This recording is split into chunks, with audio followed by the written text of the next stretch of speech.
strong river as to an old friend, staunch in the hour of need. All the world blazes, but here is shade. The deserts are hot, but the Nile is cool. The land is parched, but here is abundant water. The picture painted in burnt sienna is relieved by a grateful flash of green. Yet he who had not seen the desert or felt the sun heavily on his shoulders would hardly admire the fertility of the riparian scrub. Unnourishing reeds and grasses grow rank and coarse from the water's edge. The dark, rotten soil between the tussocks is cracked and granulated by the drying up of the annual flood. The character of the vegetation is inhospitable. Thorn bushes, bristling like hedgehogs and thriving arrogantly everywhere, predominate, and with their prickly tangles obstruct or forbid the path. Only the palms by the brink are kindly, and men journeying along the Nile must look often towards their bushy tops, where among the spreading foliage the red and yellow glint of date clusters proclaims the ripenings of a generous crop, and protests that nature is not always mischievous and cruel. The banks of the Nile, except by contrast with the desert, display an abundance of barrenness. Their characteristic is monotony. Their attraction is their sadness. Yet there is 1 hour when all is changed. Just before the sun sets towards the western cliffs, a delicious flush brightens and enlivens the landscape. It is as though some titanic artist in an hour of inspiration were retouching the picture, painting in dark purple shadows among the rocks, strengthening the lights on the sands, gilding and beautifying everything, and making the whole scene live. The river, whose windings make it look like a lake, turns from muddy brown to silver grey. The sky, from a dull blue, deepens into violet in the west. Everything under that magic touch becomes vivid and alive. And then the sun sinks altogether behind the rocks.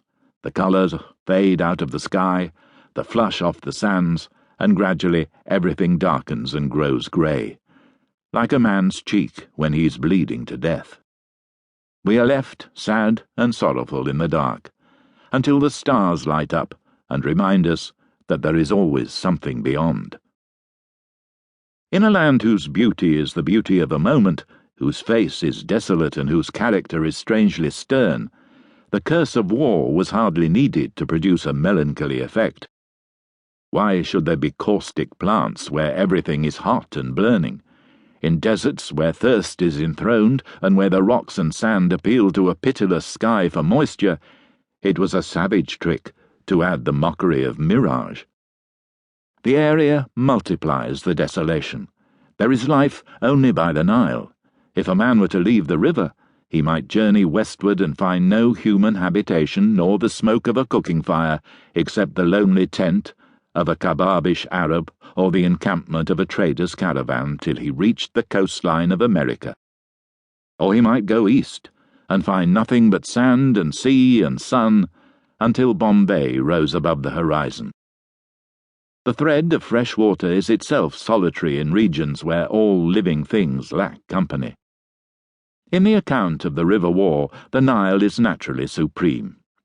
It is the great melody that recurs throughout the whole opera. The general purposing military operations, the statesman who would decide upon grave policies, and the reader, desirous of studying the course and results of either, must think of the Nile. It is the life of the lands through which it flows. It is the cause of the war, the means by which we fight, the end at which we aim. Imagination should paint the river through every page in the story. It glitters between the palm trees during the actions. It is the explanation of nearly every military movement. By its banks, the armies camp at night. Backed or flanked on its unfordable stream, they offer or accept battle by day. To its brink, morning and evening, long lines of camels, horses, mules, and slaughter cattle hurry eagerly. Emir and dervish, officer and soldier, friend and foe, kneel alike to this god of ancient Egypt and draw each day their daily water in goatskin or canteen. Without the river, none would have started. Without it, none might have continued. Without it, none could ever have returned.